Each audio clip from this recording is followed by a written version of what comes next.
Hello, I'm your host, Frederic Joye, and in the coming weeks, we're going to engage in a three-part series of podcasts regarding fixed cost projects versus open-ended contracts. Today, for the first episode, we'll talk about free appraisals for new projects. Very often, when a company wants to start a new application project, the team has usually put together some description of the project. With this at hand, it feels easy to set it out to a few shortlisted companies to see what happens. Sometimes the requirements are good enough and the feedback is a quote with a precise plan. But most often the requirements are not good enough and then the feedback is that a lot more work is needed or it's a botch quote. In this episode, we want to shed light on the risk of delegating project estimation by way of quotations or free appraisals and discovering if a lack of commitment to detail will come at a cost versus paying to uncover the detail. And joining me on this podcast series is Nigel Gorham, an experienced technologist based in Sydney who currently works in the ad tech sector, but also worked for many years in custom software development projects and product development. So Nigel brings a unique perspective because he's been active in software projects from the both sides of the fence.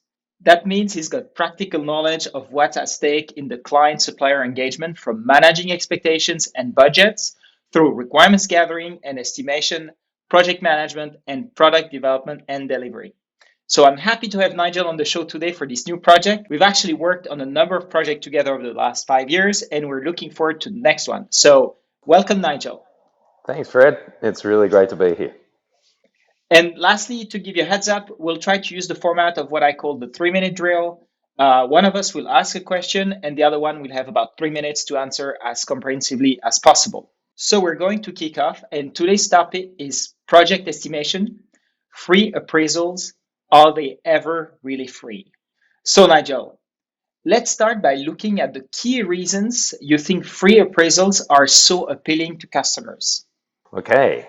Well, I think there's lots of reasons why free appraisals are appealing to customers, but it's really, in my opinion, it comes down to the psychology of the buyer and where they happen to be in their own process, So it might be tempting to think, well, what have I got to lose, by asking for a free estimation if there's no obligation? Or there might be, who doesn't love something for nothing, right? Yeah. And then there's also maybe an underlying need to satisfy your curiosity in knowing what someone independent might have to say about your project. And if we take that concept a little bit further, then maybe it's like an external validation to actually see what their view on the scoped costs would be. So that's going to be helpful for the client in terms of their how they think about the scope of their project and the sort of cost that might be associated. And I say might be associated. Mm-hmm. Then there are a few other ideas which are about probably finding a quick win when things are probably not stacked in your favor. So some clients, in my experience, would be they would be attracted to free appraisals on the basis that they are either time poor or they lack the necessary skills required to, properly scope the project themselves. Yeah. So if I look at time poor, it's really about them pushing the responsibility to make other people answer some of the questions that they should probably be answering themselves. And then on the second one, which is missing the skill sets necessary, if you're missing that skill set, just because you don't have those skills doesn't change the fact that maybe you're under a lot of pressure to provide answers to those questions about the scope of the project or how much it's going to cost. And so it can be very attractive to think, I'm going to engage a supplier they're going to tell me the size of my project and they're going to tell me what costs are involved. But, that has its own pros and cons. And then finally, sort of at the larger business end of town, it may just be that their processes, their internal processes, Fred, are actually very rigid. And so it's stipulated by by the powers that be, that they need to have quotes. They have to have multiple quotes, and then it enters like this decision making process as to who they go with or whatever. Yeah. Yeah, So I mean, with all that said, I'm going to jump to the next question. I'm going to ask you whether you think you there's were right in time. a Yeah. particular type of project, or maybe there's a particular type of client that you think are very attracted to free appraisals. Yeah, they really. I mean, from the experience we got, and a bit from what you said earlier, with the different criteria they have to work in, the time poor, maybe the processes. We see that, and the lack of knowledge, and we see actually this could be two types of clients. The first one is the small clients that actually have a limited budget and or don't have any technical expertise. So they send out these usually really light requirements out to providers, and get answers that they don't have in house, and kind of gauge the size of the project, um, and expect to receive in return a quote for a fixed price, right? So they send out, I don't know, like usually a Word document that is usually very light, and then send it out and say, okay, this is the project we want, um, and how much is it going to cost us? And sometimes they even send us URLs of other of kinds of website they would like to get, Yes. like we want something similar to Sure. Uber, and how much is it going to cost? And so Right. of course when you receive stuff like that, it shows that uh, they don't have any technical ability to look after the project by themselves, and that they haven't really put so much thinking in building their business really. So it's usually these small clients with limited budget, so they think they can maybe create a new business with from $500 to maybe 10,000. Right. So, but giving this out gives them a sense of control of the budget. They maybe tell themselves, okay, we want to spend max $5,000 to get our business up and running, and by filling in this piece of paper, we can probably get that. Um, and so they also expect that the project is going to be completely handled by the provider, since they don't have this technical expertise. Right. And what we see is also that because of the way they engage the process, they do not understand the software development process at all. So, and then maybe by way of getting some comparisons from different providers, they might try to get some sense of how does it work to get the project up and running. And then on the complete other end of the spectrum, we do have.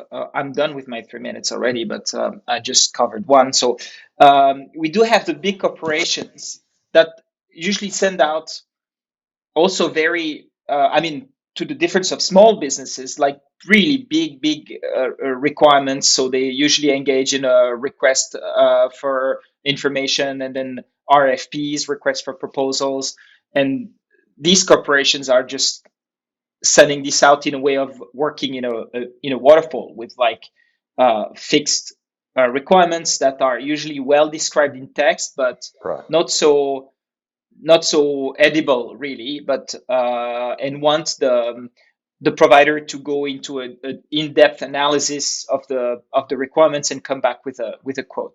And the reason why they do this is because all the process needs to be managed through the purchasing department, who is Yeah. then going to do Yeah. the analysis, and then are going to compare the quotes from different providers to get, I guess, the budget approval for this project.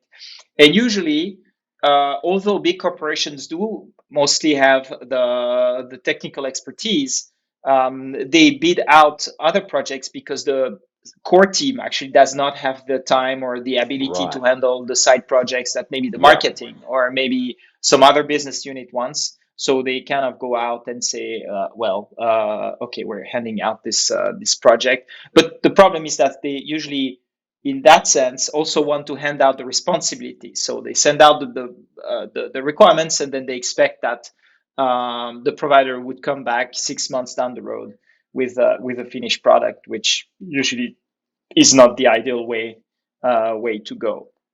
Yeah, so those are mostly the two kinds. And so, with that in mind, I wanted to ask you, what do you think are the hidden costs of these uh, clients attached to free estimations? Yeah. Okay. Great question. Absolutely. And that's the way that I always look at free estimates, actually, is um, I think total cost of ownership is everything with a project. And a free appraisal can be very appealing, but it doesn't take much to take the value of that and reverse it, and it becomes a liability to the customer. Um, so for me, the hidden costs are always in the risks. They're always in the unknowns. I mean, that's probably no surprise to our audience. So first of all, service providers they're just not in a position, or it's very unlikely that they'll be able to commit, the full amount of time that's required to be really thorough in doing the estimation. I mean, if you had a project that was $500,000 and required, 2-person months of time to, really investigate all the requirements and validate each of them, and then do technical validations and so on. I mean, who's going to work for free for 2 months, to provide Yeah, just to scope it yeah, without the commitment from the client? So that's the first thing. And then, and so, um, then there are also suppliers and providers who will, unfortunately, they'll deliberately estimate the project at a lower cost point. They want to attract the business, and mm, once they win the business, they are working on the proviso that when you get to the tail end of the project, where there are additional requirements, where people want to expand the scope, they change their minds about things, then they actually end up, charging for those additional items, because they say, well, you didn't make that clear when you specified your requirements to us. So um, I think that approach has actually improved a lot over the industry in the last 10 years. yeah, I think it was much worse, a little while back. yeah, So it's good. I think it's really good for clients these days, because I think there are more suppliers who are interested in doing the right thing. But it's only uh, if we're looking at the risks and the total cost of getting a free appraisal, it's only natural to consider what happens when your project starts on the basis of an estimate that's wrong. You know, yeah, yeah, your face yeah. says it all. No, yeah, and The we know, we sorry yeah, to interrupt, but we know that estimations. I mean, they are estimations, so it's best effort, and they're very often wrong by a magnitude of at least 20-30%. And so, where does this cost of 20-30% go? yeah, exactly. That's right. And so, on that basis, I would say the free estimate is going to lead to a failed project. And that just means that, simply put, the project isn't going to be delivered for the estimate that was provided, or you're going to be trading off features and capabilities within the product, or the timeline, the actual time to release is actually going to be, jeopardized. But there's also another element, and that is, and you would know this, Fred, is possibly you end up in this toxic relationship breakdown between the client and the supplier. And, that doesn't do anyone any good. So, so where does that leave a client who banked their project on a free estimate? Well, it demands that either one, they need to meet the cost overruns, that are necessary to complete the project, or two, that the alternative is to just abandon the project and consider it a failure. And that's a pretty horrible sort of thing to consider. So that leads into the next question, which I think is very relevant, and that is, we've talked about, the doom and gloom and what are the risks with the free estimate approach. But what do you think, Fred? If a free appraisal isn't practical, then we probably need to talk about looking at the scale of clients' requirements. What do you think is a helpful suggestion in how they would take or move their project forward? So if I came to Arcanys and I said, Arcanys, I'd like your input on this. Tell me what my project's going to cost. I'm thinking about engaging you guys, but I've got very deep requirements. It's what can we do together? Yeah.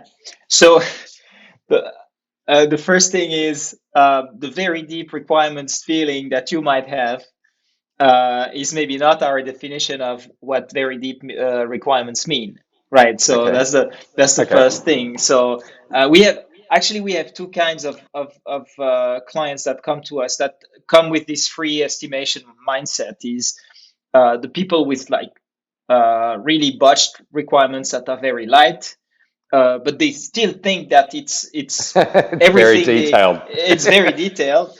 And then we have the other ones that are coming with like 100 pages of stuff that we would need to go through. So Right. if we look at the first case, which is very light requirements, the first thing we tell them is, uh, well,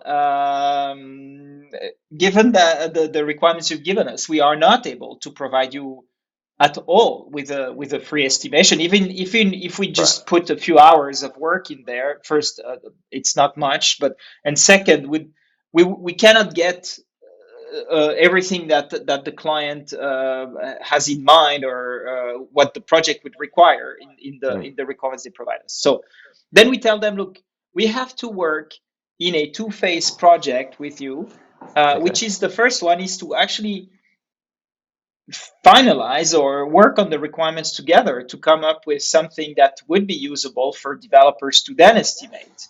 Right. And so that's not free, because you're giving us something that's not complete, but you're expecting us to provide something of value, which is the estimation, because it's already preparing a little bit for the project and doing some consulting to see, okay, what are the gaps between what you've given us Right. and what needs to be done. And so that usually this is the first phase that would probably take a couple weeks at least, with usually a designer, maybe some business analysts to come in and then have a look.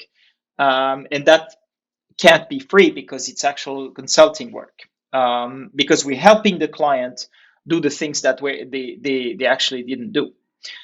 Then the second part of the project is, once the requirements are done, then we could estimate the project, and then give you some kind of estimation, really, of how much time is going to take, and I mean what the team size is and stuff like that. But then we can't really commit on something uh, certain, because very likely the project is going to change over time, and throughout the development. So having a fixed quote would probably also um, really lock the client in something that they might not want to have in the end. Okay. And Um, Fred, if I can jump in, I mean that's where we're going to be doing a deep dive into that in our next podcast, yeah, right? So yeah. so don't give away too much right now. Okay, yeah, Yeah. that's right. Yeah. Uh, Okay. So it sounds like what you're really saying is, Canis would approach this on the basis that we want to provide something of value to you, something that's very meaningful and usable. And to mhm. do that, it requires making a commitment to some sort of smaller project, which is So the project before the project kind of thing. right. Is that So is it's that what you're talking yeah. about? So that's the first thing, is to prepare to finalize the requirements, and then in the other case where clients come in with like super thorough requirements that usually are just text. Right. Then we tell them, look, this is a super large project. We need to cut it down in, like, user stories and stuff, and have many people, as you mentioned earlier, like, have a I mean, work on that and start organizing the project to actually know how much time is going to take.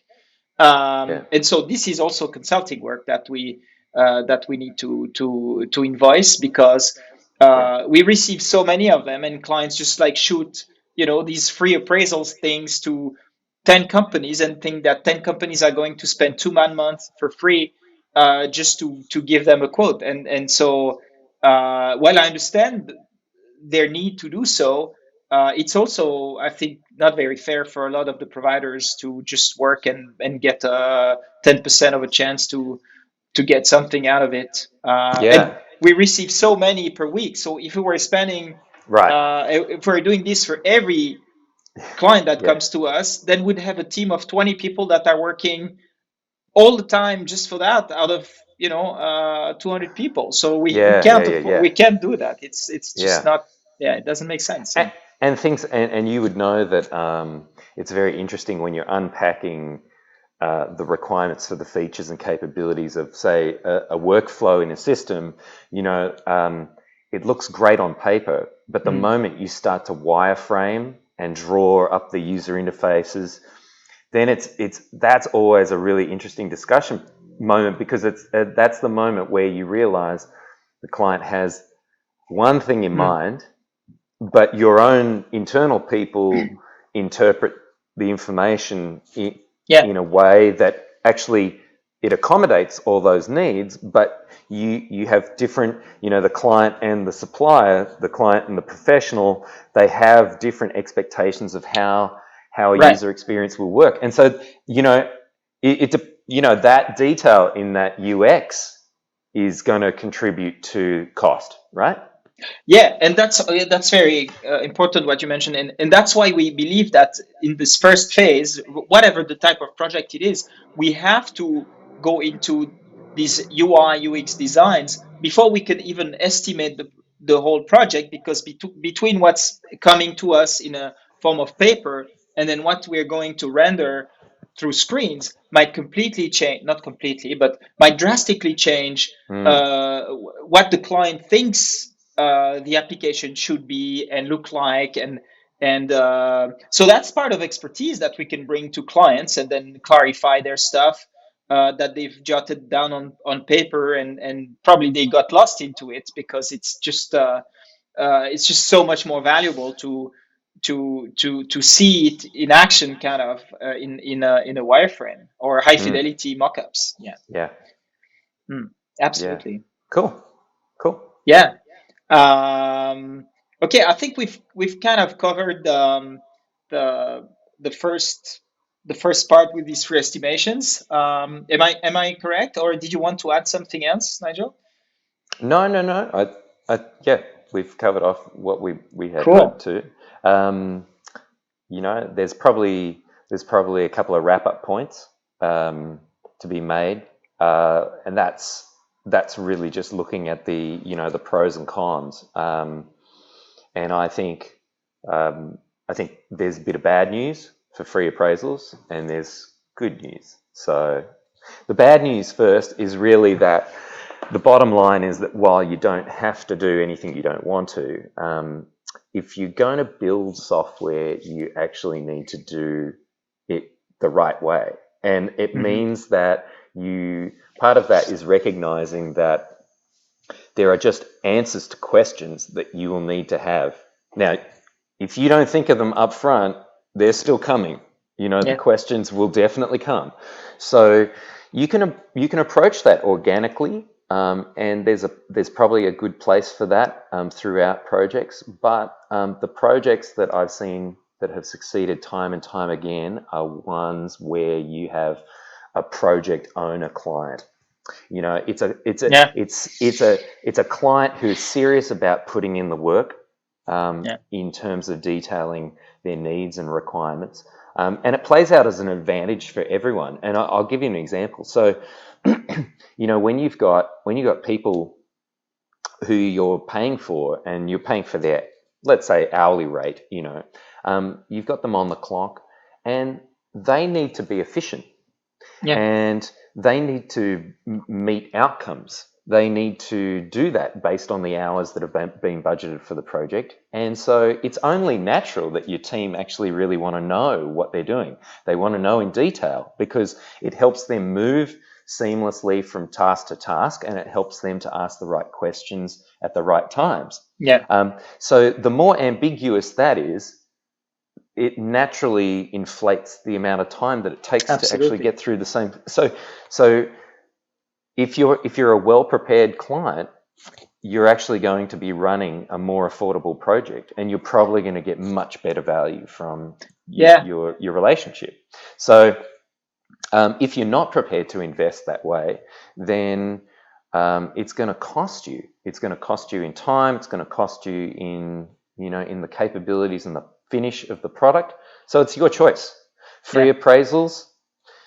What's the old saying? If something sounds too good to be true, it probably is, right? That's right. So maybe just be careful. A free appraisal isn't a guarantee that that's where your project's going to end up. Yeah. Yeah. Look, and the flip side of the free appraisal is, I think free appraisals are actually a great way to start the conversation. Absolutely. So the conversation is what's really great. Just handing over a list of requirements and kind of saying your problem. You come back to me and tell me what you think, or even for the client to receive the free appraisal, and it says here are all the points, and here's the nice, neat, tidy cost. Um, those things are problematic if you just rely on them for their individual value, because you only have to have one thing wrong, and then maybe a whole area of your project costs double. So I think my takeaway in all of this is free appraisals do disappoint. They're very, very, very rarely free, because anything that costs you is not free, right? Yeah. So all I'm really thinking about is where we see engagements work is where clients maybe change their thinking about their engagement with the supplier provider. Instead of you simply being a supplier provider and you're providing me a free estimate, why don't you approach the client or the provider as being engaging them like a partner? Absolutely. Yeah. It's a collective responsibility, but through the coming together of those two in a more constructive way and in a more flexible way, Mm. you're actually ensuring the success of your project. So So I think be positive minded. Know that free appraisals aren't always free, rarely free. Very rarely. Um, Yeah. and beware of the supplier or the provider who says, "Oh yeah, send us your requirements. We'll knock out a free appraisal for you, no problems." And especially if it's a really detailed requirement, document. So yeah, they're my final thoughts. Anything? Okay. What about you? What about you, Fred? Anything Uh, you want to add? no, I think you've been very thorough in the good and I mean the bad and good news. I'm glad there is good news. And you're right. I think it's any project is this idea of a partnership, because it's I two partners, two companies working together to actually build something. And it has to be seen as this partnership. It can't be just someone handing over the responsibility to build something that is going to be incredible just on their Mm, own, right? So yeah, we've seen over the years that this idea of collaboration and common values and respect is going to yield better results. Yeah. right. Cool. Okay. Well, thanks a lot, Nigel. And Hope, hopefully that makes hopefully all of these things make sense to our audience. yeah, so don't hesitate to drop us, questions either in the comment section of the podcast, or Yeah, you can drop me an email at fred@arcanys.com. Always happy to answer questions and yeah, and then I think we're not done with covering the topic that we started with these three episodes of the series. So Yeah. we're done with the first one. Thanks a lot, Nigel, and then we'll Mm. see you very very soon for the second episode, Yeah. which I'm is looking forward to it. yeah, me too, and And what's the the topic top of the yeah next yeah yeah, one? the topic is fixed price projects, why disappointment is inevitable. You might think that we're always pretty negative, but it's not true. You'll see that in the next episode. Perfect. Look forward All to right, it. yeah, me too. Fantastic. Thanks, All right. Nigel, Till and next see you time. soon. Yeah, No goodbye. worries. Bye. Ciao.